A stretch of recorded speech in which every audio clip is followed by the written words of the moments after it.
사람들이 찬양 시작할 때 많이 모이고 갈수록 더 많이 모이는 것 같아요. 그게 너무 감사하고 예배가 살아나는 모습이잖아요. 근데 더 완벽하게 이제 이런 것들이 회복되도록 하는 것이 성벽이 수축되는 모습이죠. 그래서 예배가 살아나고 예배 가운데 하나님의 임재가 가득하고 실제로 이곳에 계신 하나님을 말씀 가운데 만나고 찬양과 기도 가운데 만나고 예배를 끝났게 되면 예배의 은혜가 부어져 가지고 병든 몸이 치유되고 상한 감정이 고침받고 꿈과 비전이 막 살아나고 우리 주님 오신 대로 우리로 하여금 구원받게 하시고 풍성함을 주러 그랬는데 풍성한 삶이 경험되고 나눠주는 사람으로 그렇게 회복돼야 그게 정상이란 말이에요. 그게 아직 갖춰지지 않았다면 우리 생명샘 교회도 아직도 성벽을 수축해야 할 그 상황입니다. 수요일 날 우리가 찬양하고 기도하고 이게 하나님 주시는 그 성벽이에요. 은혜의 성벽이 다 갖춰지는 거예요. 그런데 너무 부족해요. 많은 사람들이 참석 못하고, 근데 더 많은 사람들이 참석해가지고 그 기도 가운데 우리 하나님을 만나고 모든 복을 준다 그랬죠. 기도 가운데 모든 복을 주세요. 기도 가운데. 그리고 하나님은 우리가 기도할 때 모든 것을 줄 수 있는 분이라고 그랬어요. 아들을 아끼지 아니하고 주신 분이 그 아들과 함께 모든 것을 주시지 않겠느냐. 그러니까 모든 복을 다 줄 수 있어요. 우리 사람이 생각하는 모든 복, 건강, 지혜, 구원, 그리고 치유, 목표와 비전이 이루어지는 것, 삶이 더 풍성해지는 것, 모든 것이 다 기도 가운데 가능한 일이에요. 하나님께서 그런 은혜의 방편을 주셨는데 그게 참여하지 못한다는 것은 얼마나 안타까운 일인 거예요. 성벽이 갖추지 않는 거예요. 그래서 주일날 모인 사람들이 다 수요일날 나와가지고 수요 기도에도 그렇게 은혜를 받는 것, 그것이 성벽이 수축되는 모습이에요. 그러면 그렇게 되면 놀라운 일이 우리 안에 경험되도록 그렇게 역사할 줄 믿습니다. 그래서 느헤미야는 그 일로 인해서 그렇지 못한 것에 대해서 수일 동안 슬퍼하고 아파하면서 슬프고 아파하는 것으로 그치지 않았다 그랬어요. 하나님 앞에 기도하기 시작했습니다. 4절에 보니까 하나님 앞에 어떻게 기도했다 그랬습니까? 금식하고 기도했다 그랬습니다. 사랑하는 여러분, 어떤 문제 앞에, 어떤 목표 앞에 수일 동안 울며 금식하고 기도해 보셨습니까? 이렇게 절절한 마음을 품고 슬퍼하고 금식하며 기도하는 이 느헤미야의 기도를 하나님이 외면하겠습니까? 이 마음을 하나님이 주셨지 않겠습니까? 뭐려고?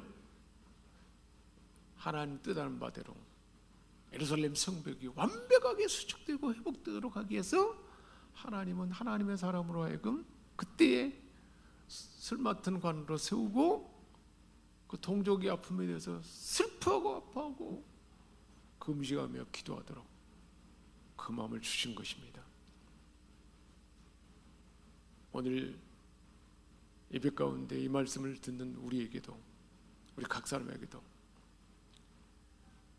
우리 생명샘교회 그리고 가정, 내 개인의 성벽이 수축되도록 그렇게 슬퍼하고 금식하고 기도하는 마음이 우리에게 부어졌다면 그것이 은혜인 줄 믿습니다. 그렇게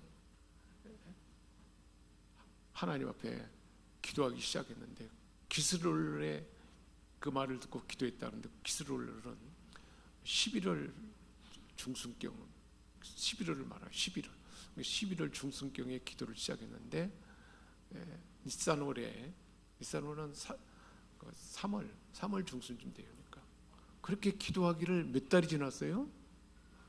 4달이 지나요. 넉 달 동안 계속 기도하고 있었어요. 하나님의 때를 기다리면서. 근데 느헤미야가 어떤 기도를 했는가를 보면 5절에 보니까 언약을 지키시고 긍휼을 베푸시는 하나님의 성품을 붙들고 기도했습니다. 크고 두려우신 하나님이여.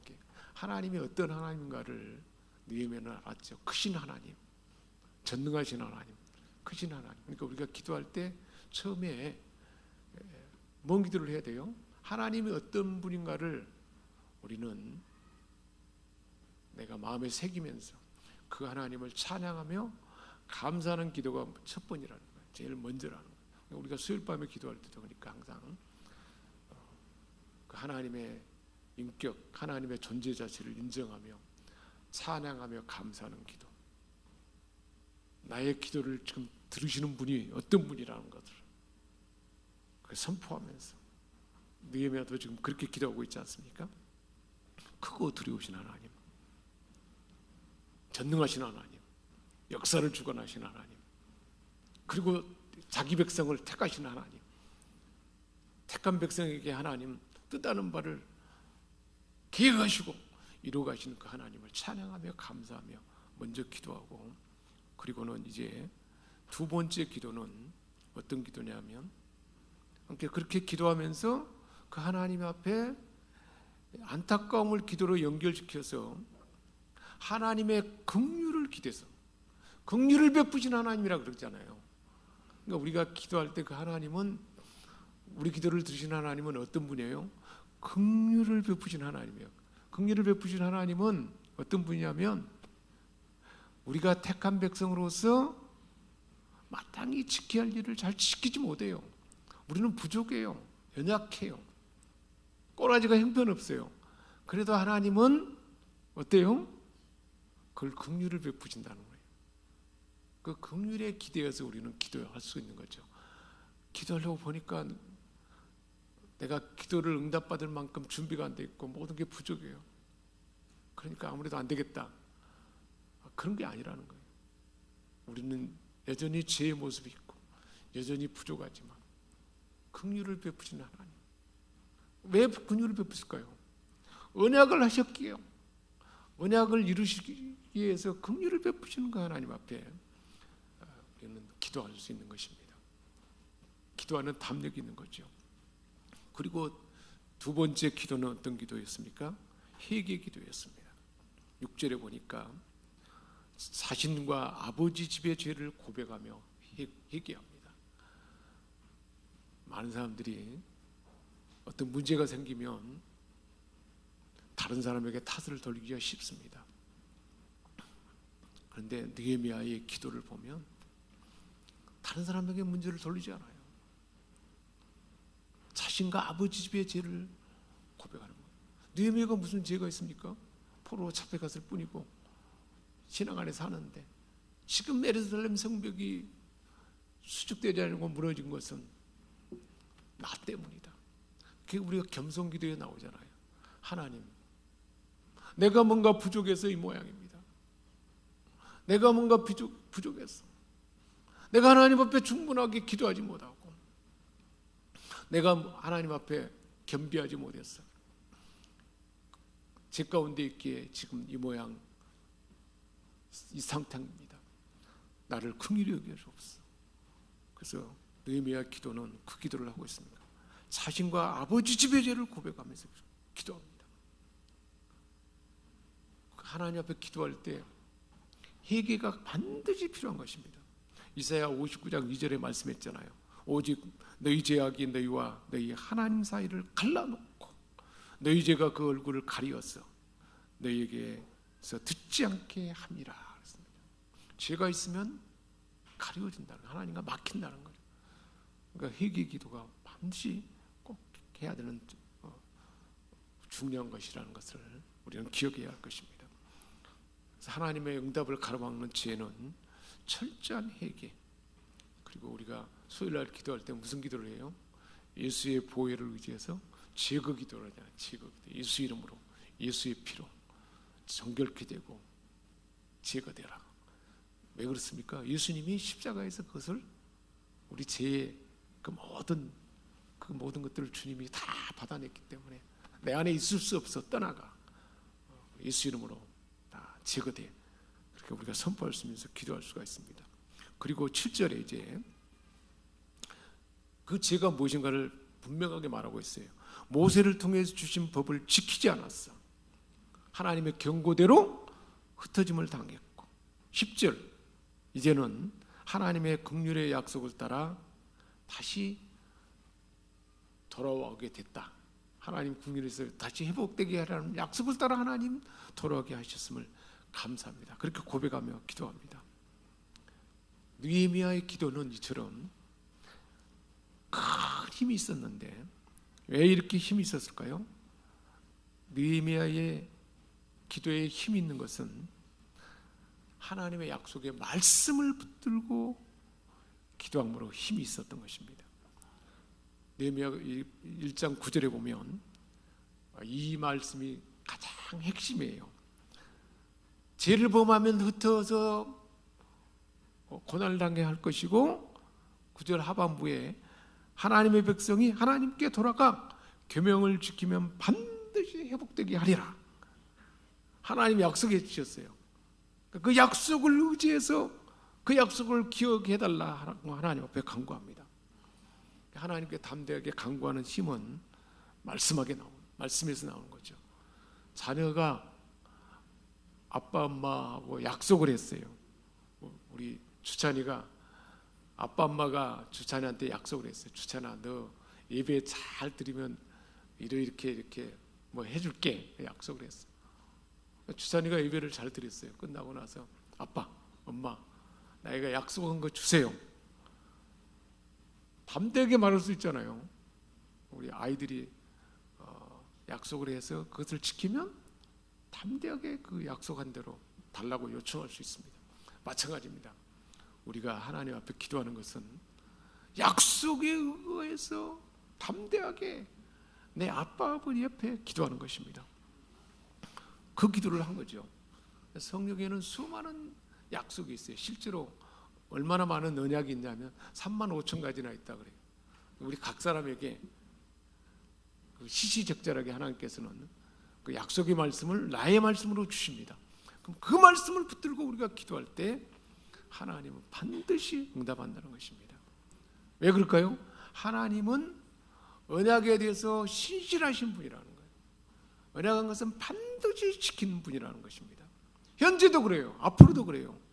변함없이 약속하신 것은 반드시 지키신 분입니다. 말씀에 근거해서 신실한 하나님을 신뢰함으로 우리가 기도할 때 그 기도는 응답받는 거죠. 우리가 수요일날 기도해서 기도할 때도 그러니까 말씀을 언약의 근거에서 기도하잖아요. 예수의 보혈의 피의 근거가 무엇인지, 그래서 왜 제거 기도를 해야 하는지, 성령을 주셨는데 성령의 역사가 충분히 나타나려면 어떻게 해야 되는지, 그 언약의 근거에서 기도하고, 성령님이 이제 우리 안에 오시고 주장하게 되면 이제는 모든 것이 가능하게 되잖아요. 예수님이 하나님이 천지 만물을 창조할 때도 혼돈 가운데 아무것도 없는 가운데 성령이 수면 위에 운행하더라. 성령이 주장할 때 빛이 있더라. 성령이 주장하는 가운데 선포하면 말하는 대로 되는 거거든요. 그 힘이 있는 거죠. 그래서 그 원리를 따라 기도하는 거예요. 그래서 성령이 우리 안에 충만히 임하고 흘러나오심의 기도를 통해서 우리에게 이제 우리 몸을 주장하게 될 때, 그때 우리가 이제 응답 기도를 하잖아요. 각자 기도 제목을 하나님 앞에 기도하는 것입니다. 원리가 아주 정확하고 담대함이 있습니다. 그 기도는. 느헤미야는 이렇게 말씀에 근거해서 기도했기 때문에 결국 응답할까요, 안 할까요? 응답하는데, 여러분 여기서 보면 핵심은 어디에 있냐면, 하나님은 이미 계획하셨어요. 예루살렘 성벽이 회복되도록 하는 일을 하나님은 기획하셨어요. 하나님의 원함이잖아요. 근데 누군가가 그 일을 행해야 되는데 하나님 마음을 품고 그 뜻 앞에 슬퍼하며 금식하며 자기 뜻을 정하는 그 사람을 통해서 하나님은 하나님만 할 수 있는 위대한 일을 진행하는 것입니다. 저와 여러분에게도 마찬가지예요. 우리 각 사람을 우리 주님 말씀하신 대로 나는 아버지께로 간다. 그때 너희가 나를 대신해서 그 일을 행해야 된다. 그렇게 말씀했잖아요. 우리로 하여금 그 대신하도록 우리를 각 가정에 우리 생명샘교회에 세우셨습니다. 우리 모두가 그렇습니다. 그 뜻 앞에 하나님 내가 그 일을 감당하기를 원합니다. 그래서 느헤미야가 이제 11절에 그 일이 이루어지도록 하려면 어떤 일이 있어야 되는가를 기도하고 있습니다. 종 느헤미야가 형통하여 이 사람 아닥사스다 왕 앞에서 은혜를 입게 하옵소서. 왕에게 필요한 것을 요청할 텐데 마지막 응답 기도를 하잖아요. 처음에는 누구를 의지하며 기도하는 거예요? 하나님 앞에 기도하고 회개 기도하고 그 하나님이 어떤 분인가를 선포하고 하나님의 약속에 의지해서 기도하고 결국은 의시 응답되어야 돼요. 아닥사스다 왕이 허락해서 가도록 파송해줘야 가능한 그 일을 이제 마지막에 강구하고 있습니다. 이 사람 느헤미야 나이가 형통해서 이 사람 앞에서 은혜를 입게 하소서. 즉 기도를 통해서 자신을 하나님의 역사에 쓰임받는 직접적 일에 참여하도록 하나님 나를 사용하옵소서. 그 왕궁에서 부귀 권세 모든 거 다 누리며 편히 살 수 있어요. 근데 거기에 만족하지 않았습니다. 이 시대 가운데 하나님 나를 어디에 쓰실까? 거기에 집중했기 때문에 하나님의 마음이 있는 곳에 내 마음을 두었기 때문에 느헤미야는 그렇게 슬퍼하며 금식하며 기도하게 되었고, 기도했더니 하나님께서 실제로 아닥사스다 왕에게 은혜를 주셨어요. 성전 중단하라 했던 사람인데 뒤에 나오잖아요. 강권적으로 느헤미야의 어느 날 보니까 굉장히 슬퍼 보인단 말이에요. 술 맡은 관원이 슬퍼 보이면 그건 큰 잘못이에요. 바로 파면당하고 죽임을 당할 수도 있어요. 근데 왜 그렇게 수심이 가득하냐 그랬더니 우리 조상의 묘실들이 다 불타고 황폐되어서 가서 내가 그것을 다시 세워야겠습니다. 그때 하나님 은혜를 주셔가지고 가거라. 그래서 가도록 했잖아요.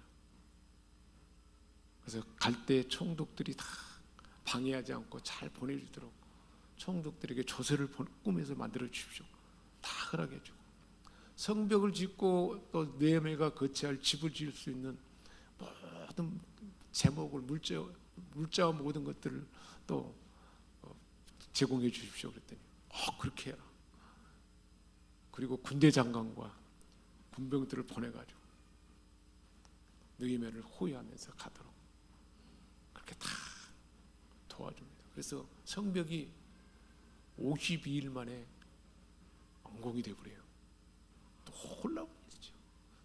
성벽 처음에 시작하다가 지금 한 90년이 지났는데도 전혀 수축할 수도 없고, 그러니까 사람들에게 얼마나 지금 그 마음이 이 나약해졌고 자신감도 떨어져 버리고 주변 사람 나라들에게 조롱받고 그런 상황에서 시작조차 못할 겁니다.